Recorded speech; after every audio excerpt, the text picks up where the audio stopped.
not, trying to stay healthy, just trying to find that fine line for a kid who means so much to the team and trying to keep him, in game shape so he can play as often as possible.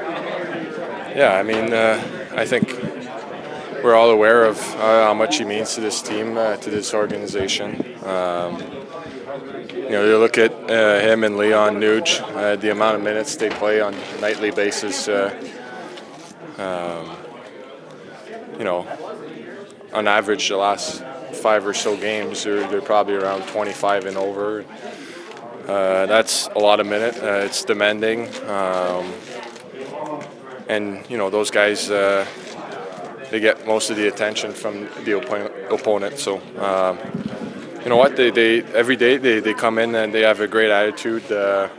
They push this team to be better, and this is what we need from those guys. What about the team? Just kind of what you feel about trying to get a bit of a boost here, and just having a struggle, looking to find some kind of traction here. Right. I think that the one thing that is helping us right now is if you look at the standing, it looks like it's going to be a race for the 7 and 8 spot, and I think we all know in here that we haven't played our best as of late, but what really helps is we're still right there. So I think it's on us here as players to take this opportunity. Everyone needs to increase their game, their level of play, focus on the little details of the game, and we should be okay. What about increasing the shot output? I mean, there's a big difference between scoring chances and shots, obviously, but the fact that you guys have been, outshot a number of games here recently, is that becoming a concern? Yeah, I think to go with your question, I think there's guys on this team or in this league that have the ability to create a better grade A opportunity than just shooting it. But there's also, I think we have to remind ourselves here that I think Hitch came up with a stat yesterday. We're third in the NHL on possession after a shot. So I think we have to take pride in that. We're a team that's able to recover a lot of those rebounds and create second and third opportunities, but that all starts by shooting the puck. So I think that's a mindset for us as players, and that comes with our preparation before game, things that we do in the mornings, and that carries on throughout the night. This is a team that you don't get to see pretty often, Alex, in Buffalo. First meeting of 2 this year. From what you've seen and from what the video that you guys have done, what are some of the reasons this team has been able to find offensive success so far? Well, they've added some players last year, a little more depth on their roster, and Eichel is one of the best players in the NHL. Jeff Skinner is having a great year as well offensively, and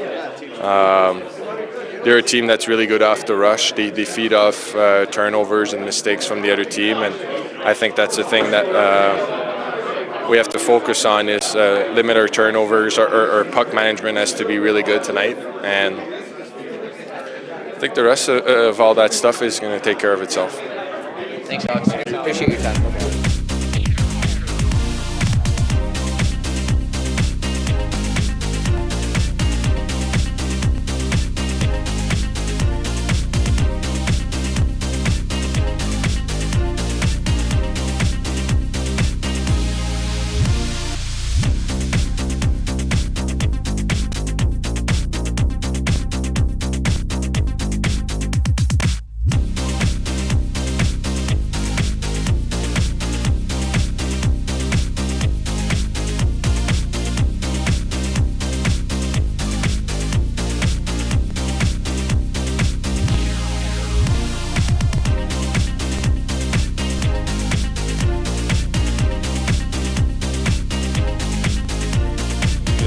Offensive weapons and a team that plays really hard. It's going to be important for us to be good defensively and control the puck. There's this opportunity there, Darnell, with this wild card spot. A bunch of teams around kind of struggling to grab hold of it. You get the sense that, whoever gets a foothold first is going to do themselves a huge favor here, and you guys could be that team if you can figure it out.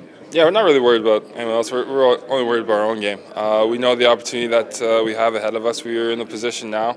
There's been some highs, there's been some lows, but we put ourselves in a position where our future is really in our own hands. We have the ability to make this a memorable one, but we got to take control of it and take control of it early. And when like I said, you can't worry about anything else going on in the league. We got to worry about our own game. But yeah, we're in a position right now where we can make some way in this race, and we have to make the most of that. Thanks, Jonah.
looked like by the line rushes you were paired up with Matt Benning. Just maybe talk about the dynamics of your guys' pairing. Yeah, I think the first 2 games I played with him, so being a right-hand shot and a guy who talks on the ice has been pretty easy for me. So, to jump back in here, hopefully it's an easy transition. You'll get your feet wet right away. I know it's always a transition when you're getting acclimated in a new locker room, but is it nice to maybe have a little bit of familiarity with 83 so far? Yeah, for sure. I actually met him a few summers back when I was training in Edmonton, and this group of guys has been great. It's been pretty easy to come in here and fit in.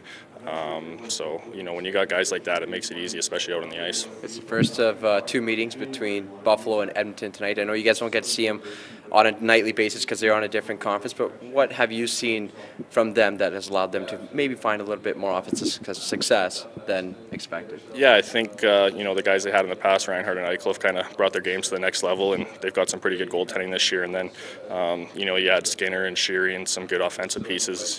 Their team's kind of filling out, and, you can see why they've had success this year. They have one of the hottest duos, as you mentioned, Skinner and Eichel. How do you maybe defend that? Is it just limiting their chances because they're going to get at least some on any given night? Yeah, I think you got to be aware of who's on the ice and, the time of the game, when you're out there. And, when you get a chance to make plays, you can make them. But, when their top guys are out there, you're going to make sure you take care of the puck. Excellent. Thanks, Brian. Thanks. Appreciate your time.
in the first row too. So. Eyesight problem? Age? Age. Do you need a chair? Are you okay? Yeah, I'm fine. Okay. No, he's older. I know he's older. Yeah. Brandon Manning's playing. What do you want to see from him tonight that some of the other games? Less is more. His game is straight ahead, simple, positionally strong. Trent has worked really hard with him to just get him calmed down and not try to overextend himself. And by doing that, I think we'll be in good shape. You know, he's a smart player, but when you don't play for a long time and you're to a new team, you want to impress. And I think he overextended himself, and he's been much better at practice and much calmer. And I think we're going to get a good player. And Clefbaum, what's the word on his face? It's this week. We're hopeful that the pins come out and then he's able to participate in some form of on-ice activities awaiting joining us. Our hope is that as a full-time practice participant, that before the break he joins us, so that, you know, I guess if everything worked out, he might be able to tag just before we finish, or certainly be 100% when we come back. But he's scheduled to see the doctors in the next 48 hours to get clearance, hopefully. Ken, just with regards to your lineup, you'll move guys around a fair amount. Even in games, you'll move guys around, which is, I mean, all coaches do that. But what are you looking for? What sign do you need to stick with something? If it's goals, I mean, obviously it's taking a while, but what signs are you looking for to keep some guys together and they show that they can stay together? No lulls. When there's long lulls in the game in scoring chances,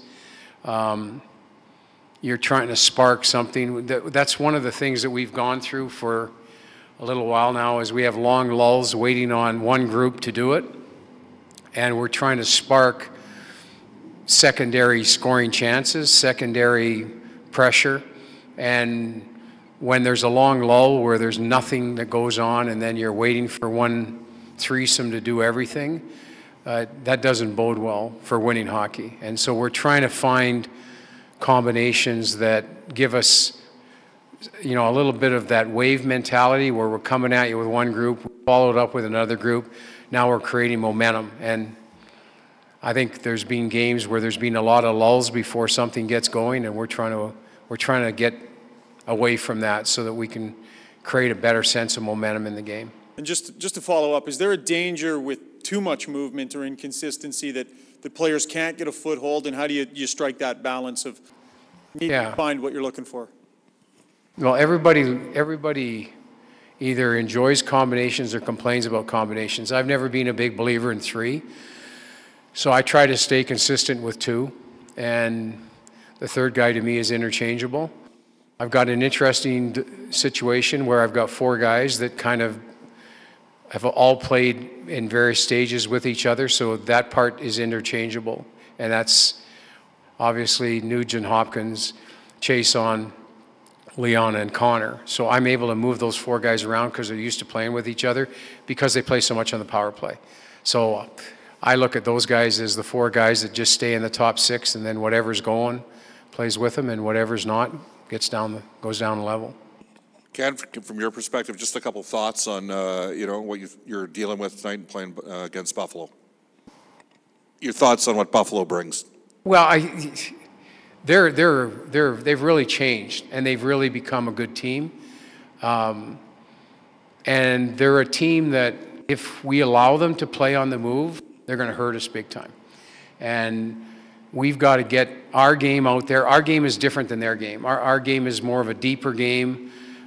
We've got to control the play in the offensive zone, and if we allow them to play on the move, they're very dynamic. And they've got 3 lines that are very dynamic, and they've got active defensemen. Their top 5 defensemen, or certainly their top 4 are very active, and we've got to find a way to make sure that they don't get out on transition as easy as they've done. And in watching the game, especially the Carolina game, it was exciting to watch, but it was an absolute track meet, and that's not the game that we want to play if we expect to beat them. We can't play that game with them.